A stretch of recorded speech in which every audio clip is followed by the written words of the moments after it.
Welcome to Save Democracy. In the noisy world online where many of us increasingly get our news, there's something critically important to a functioning democracy that we can stop noticing and stop supporting. And it's the essential role of an independent media. And journalists are under attack all over the world. Today we explore this issue with an exceptional guide, Senior Advocacy Officer from the International Press Institute, Jamie Wiseman.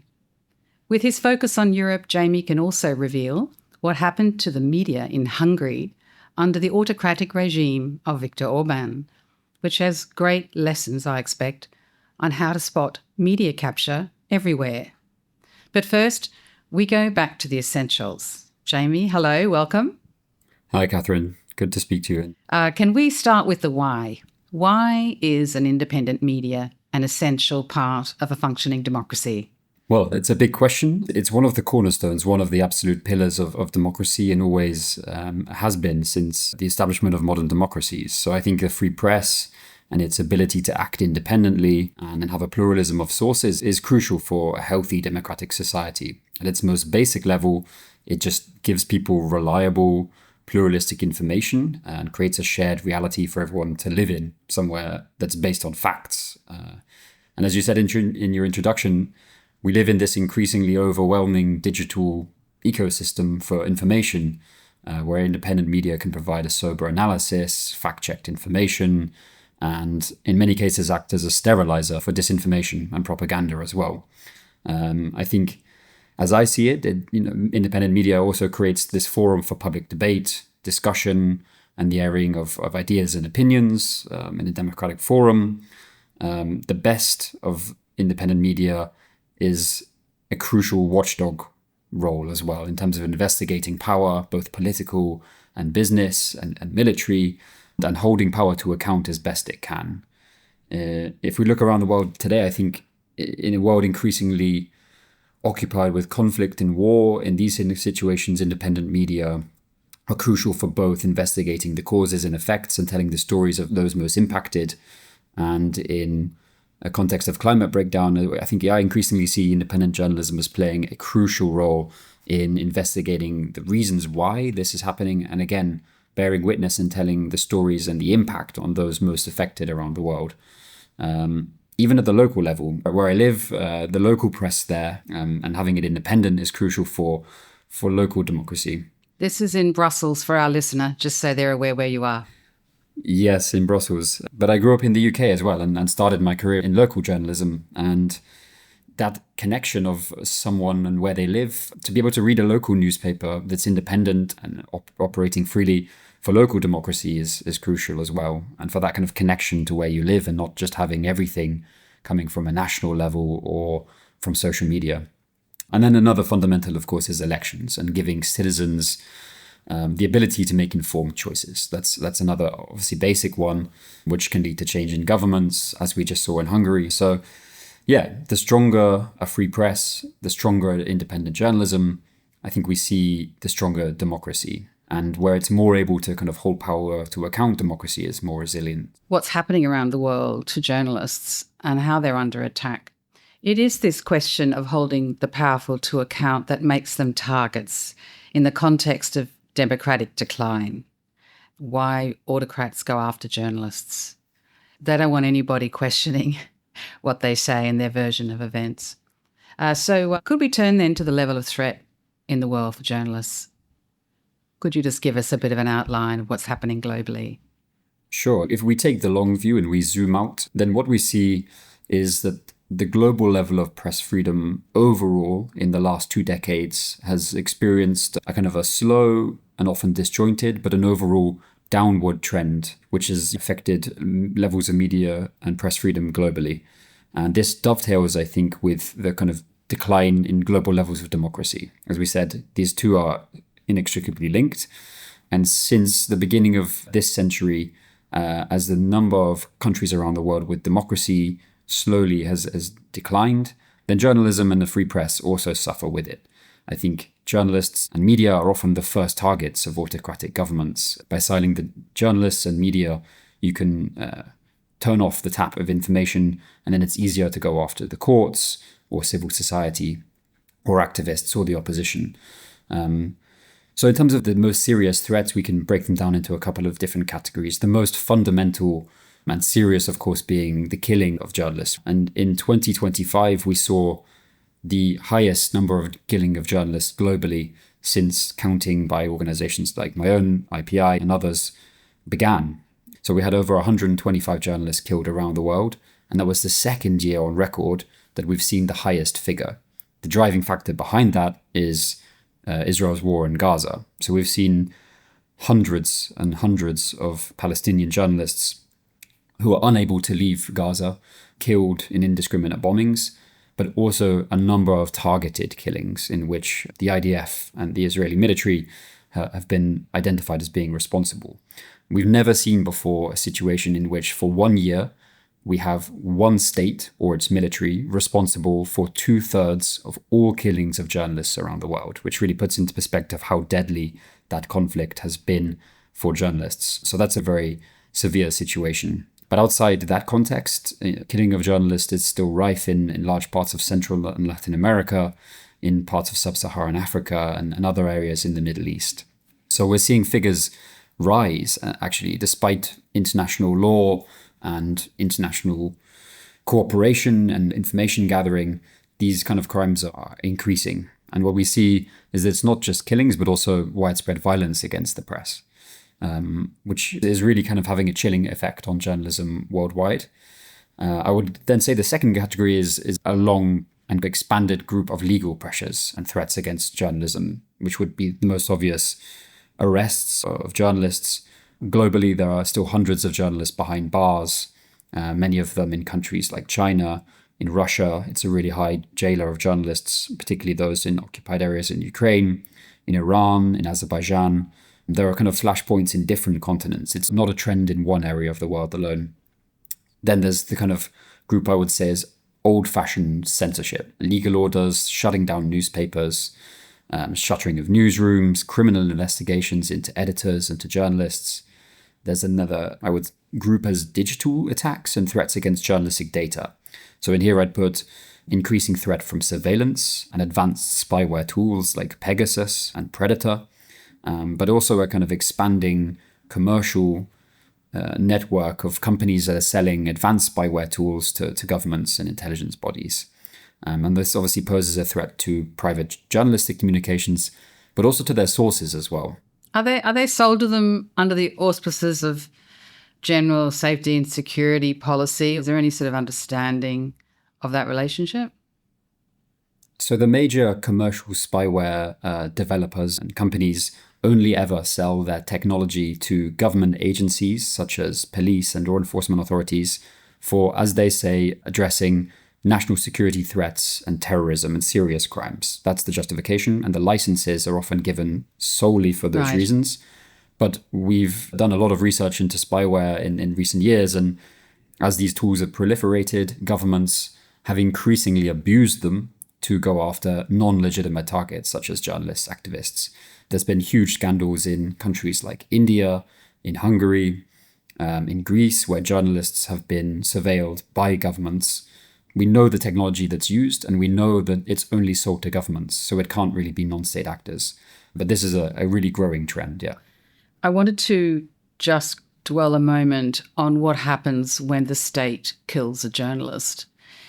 And because one journalist is killed, it sends such a horrific sort of message, doesn't it, to anybody who wants to speak out about the state.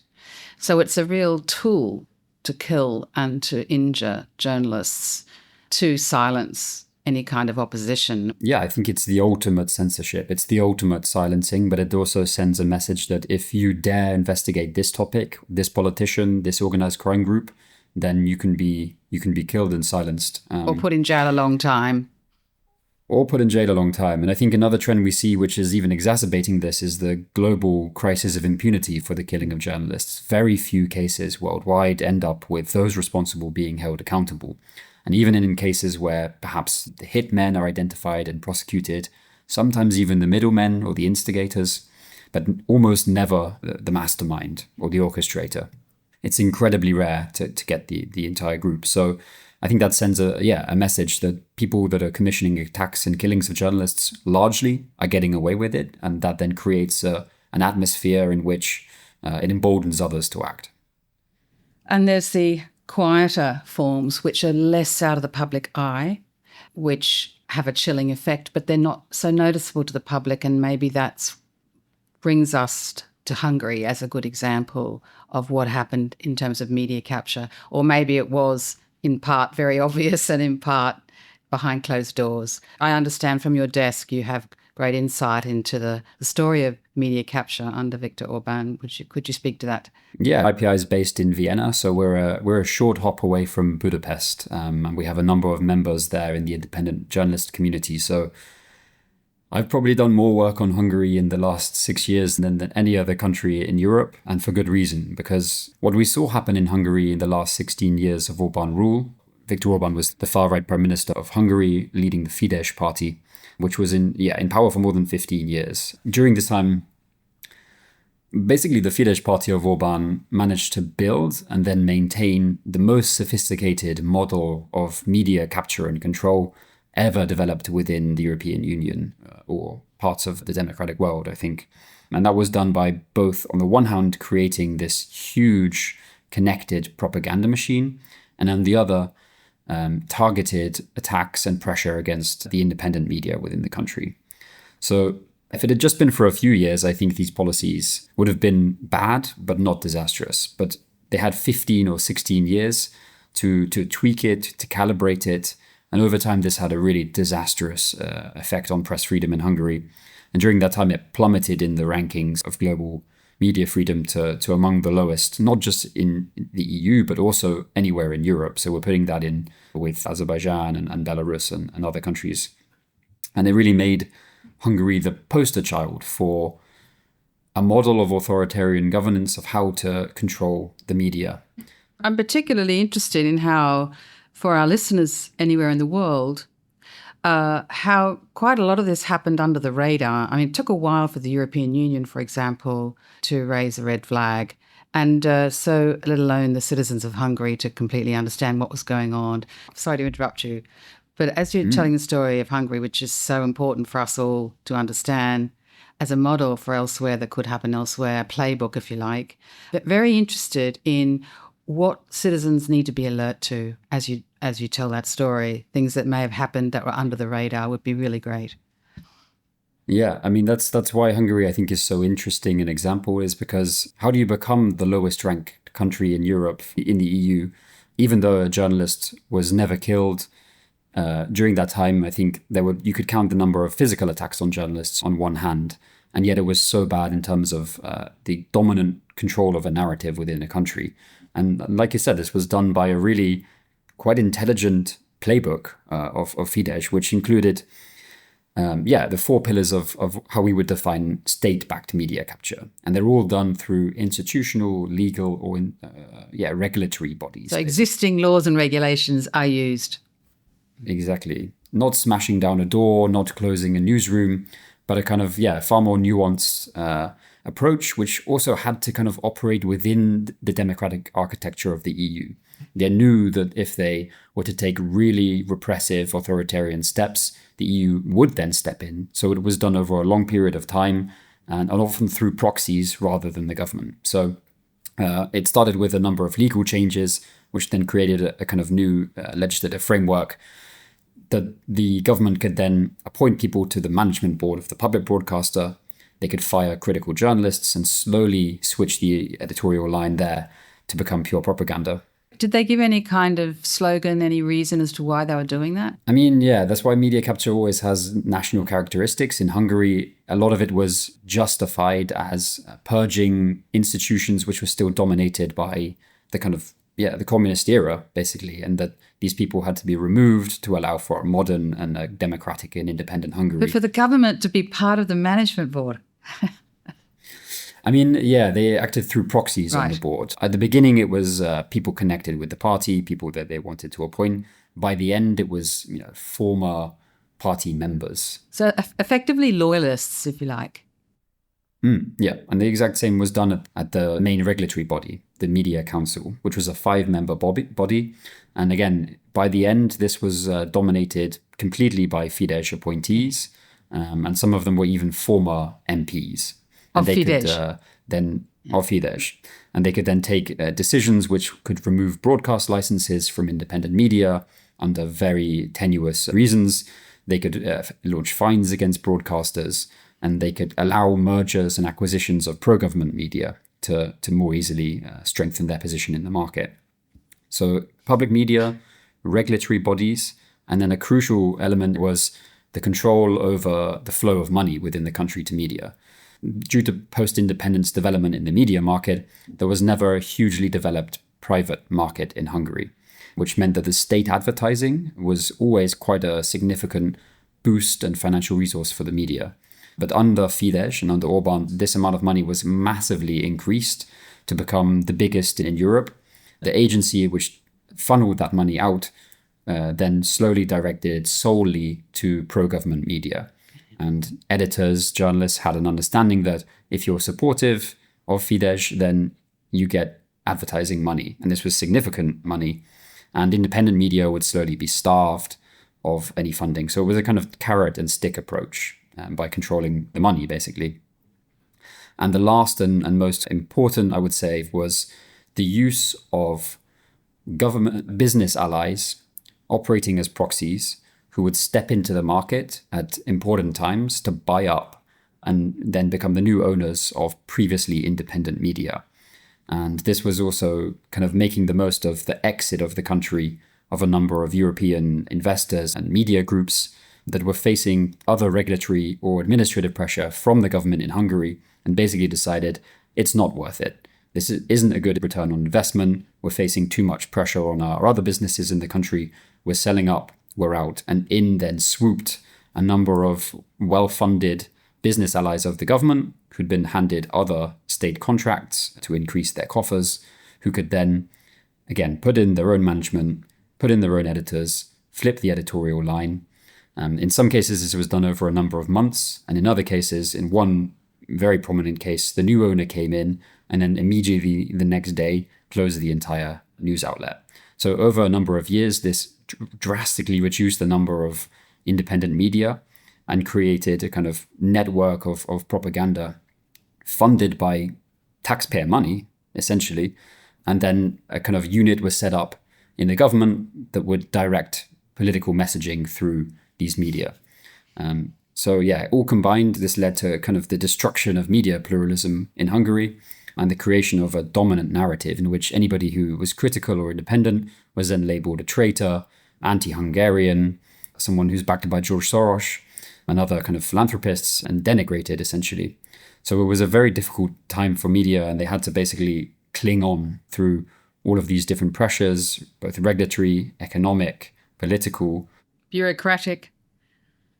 And bureaucratic, yeah. And a lot of this, as you said, happened under the full view of the European Union. And it's not like they did nothing, but it took years and years of broad daylight capture and control of the media ecosystem and its distortion into a propaganda system for them to act. And organizations like our own, like Reporters Without Borders, in collaboration, of course, with the local Hungarian civil society, were essentially screaming for years that this is being done.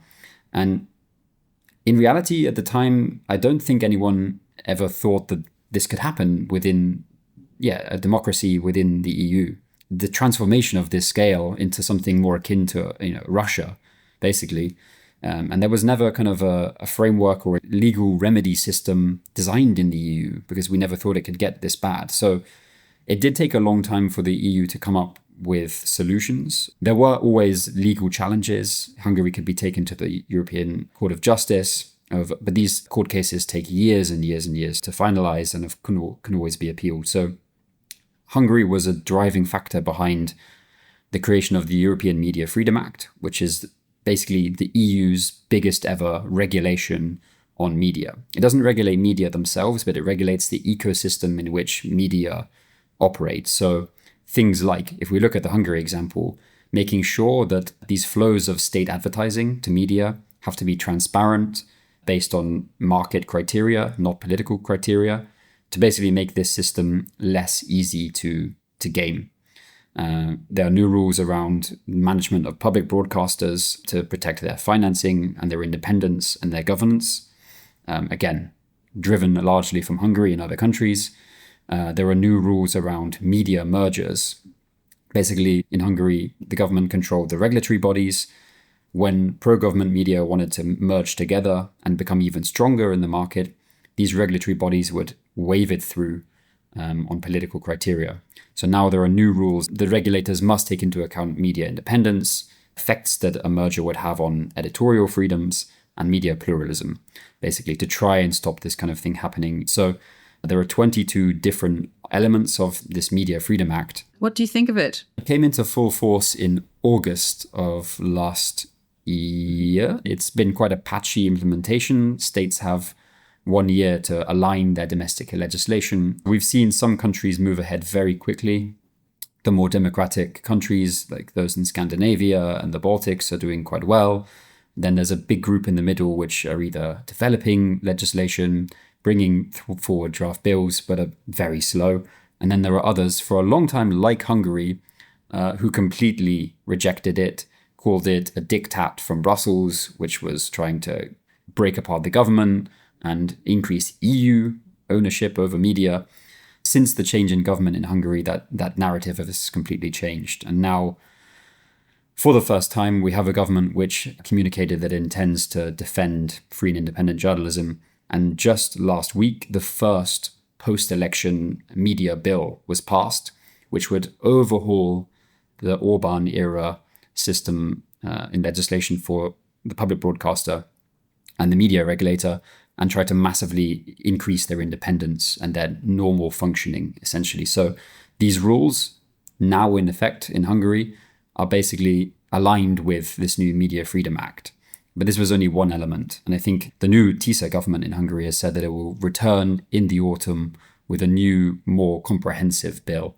But basically that this was the first step that needed to be done. So we're watching very closely for that. We're in touch with Hungarian civil society, media experts and academics who are watching very closely and supporting the government in the development of this legislation. But to kind of sum it up, I mean, Hungary experienced the most severe decline ever seen since the creation of the European Union in press freedom during the last 17 years. And we have a historic opportunity now to build back, to increase safeguards, and to create a essentially normal and healthy media ecosystem. But it's extremely hard to do because 17 years of decline cannot be remedied within 1 year. And media reform is a very complex thing. It involves changing the financing system, the institutions, the legislation. And of course, even though the government has changed, the previous media owners are still in charge of a lot of this media. Their propaganda funding has been cut off. And there's now a kind of reorganization where a number of these media previously supported by the government, purely essentially to produce propaganda, have since collapsed or are selling up, or the owners are retreating, saying, we don't want anything more to do with this. So there will be this kind of huge period of reorganization, and there will still be Fidesz and Orban supporting media. In fact, there should be for a pluralistic media system, but they won't be completely funded by public money anymore. So it should return to a normal system. Do you think this Media Freedom Act is a piece of model legislation for the world in terms of media freedom? I think there's no other regional governance institution or body globally that has such a kind of progressive set of rules around protecting and safeguarding media independence. It took us a lot of time and a lot of work to get this passed. So PI was part of the process? We were part of the process. We were meeting with the Commission and the Parliament here in Brussels, putting forward position papers, trying to kind of shape and take the example of Hungary to say, this is why we really need this, not just for Hungary, but to make sure another country can never use the same loopholes in an economic or a regulatory system to make sure we will never have Orban 2.0. And that's our key argument now. We have Andrej Babiš, who's the Prime Minister of the Czech Republic, who's actively trying to undermine the independence of the public broadcaster in the Czech Republic. In Slovakia, you have Prime Minister Fico of the ruling Smer party, who's incredibly hostile to independent journalism and is using the same tactics to try and increase government control over media regulatory bodies. So it's not just Orban is gone, everything is okay, but we need to see this new Media Freedom Act used as a tool properly, backed by legal sanctions if it's not implemented by member states, to make sure that Hungary never happens again. Thanks for going through that. I just wanted to understand, if it's possible, what citizens can do, worried about the media where they are, worried about the takeover of independent media. They once supported, no longer independent, or they've gone out of business.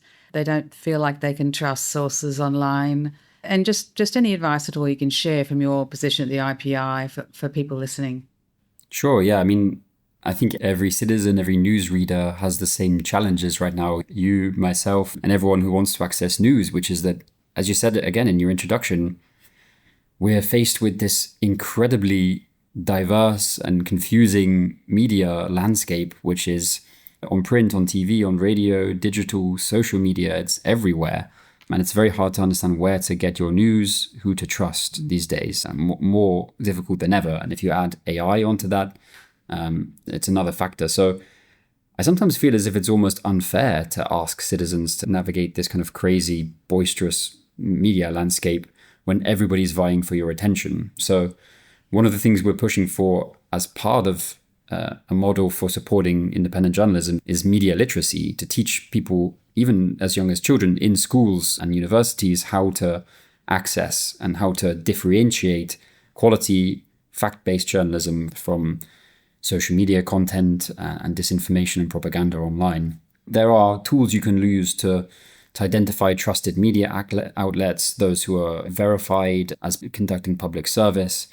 I would say try and fact check as much as you can information you're reading, definitely information that's coming from social media. Don't just read one media outlet. Try and get a pluralism of ideas and perspectives. If you're using AI, use an LLM, a large language model that properly cites its sources.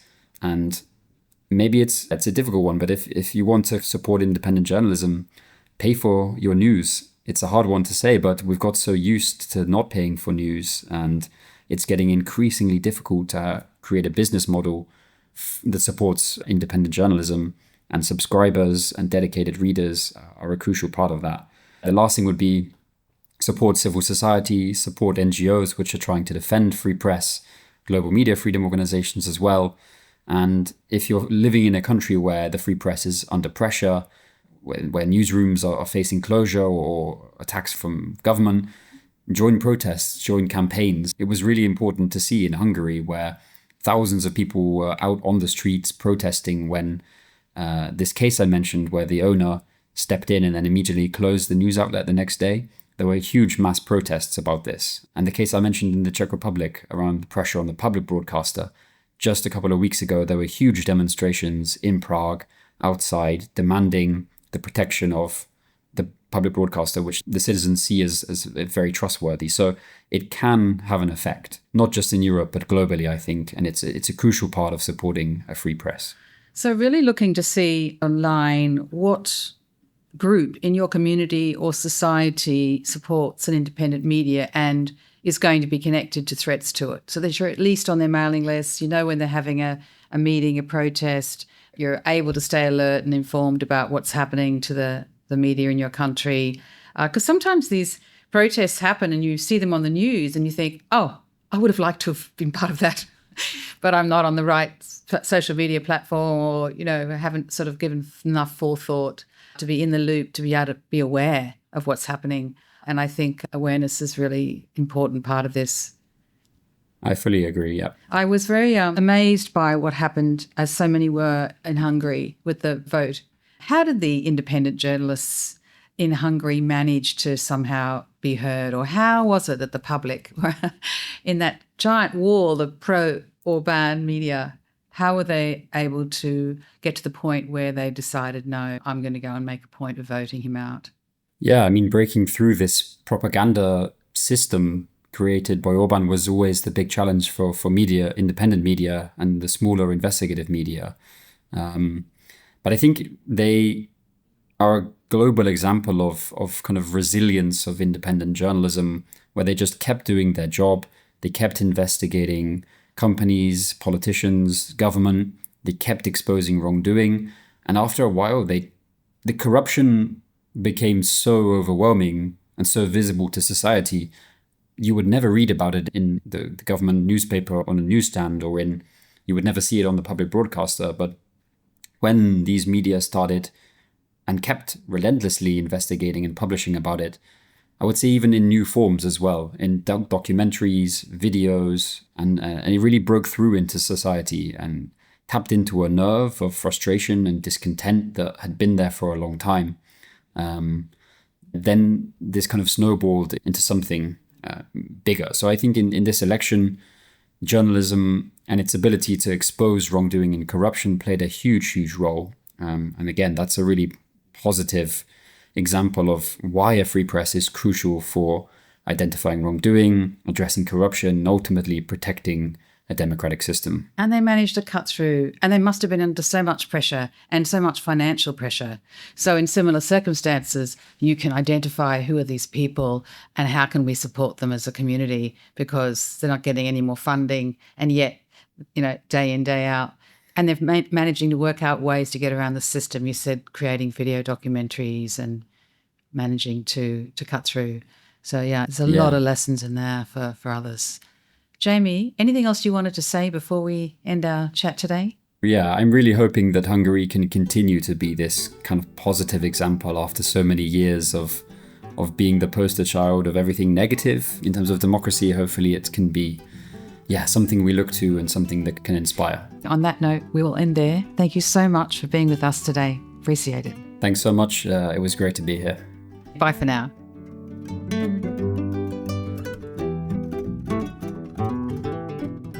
If you enjoyed this episode, please post a review or rating. We're new, and a one-line review has a huge impact in helping others to find us. Thank you for your support.